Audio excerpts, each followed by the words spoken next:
Robert Frost's famous poem Mending Wall, two neighbors differ on the importance of mending the stone wall that divides their properties.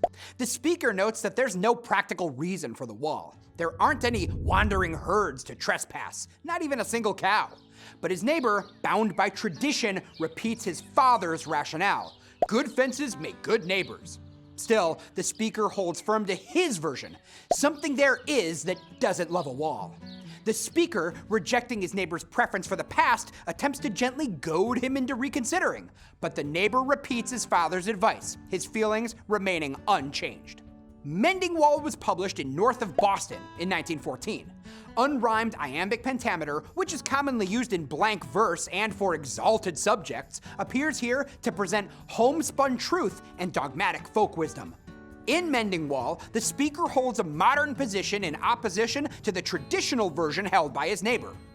This speaker works alongside his neighbor but playfully acknowledges how far apart they are, taking glee in the mischief in me.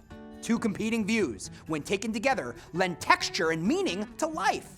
We are not all the same, and that can be a good thing, even if in this instance there's no practical reason for the barrier. He is all pine, and I am an apple orchard, the speaker says, and yet the separation suits his neighbor's sensibilities. The barrier enables him to hold firmly to his traditions, the integrity of the pine woods, and his father's point of view. Good fences make good neighbors.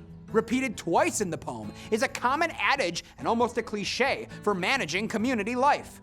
Something there is that doesn't love a wall is another line that appears twice in the poem.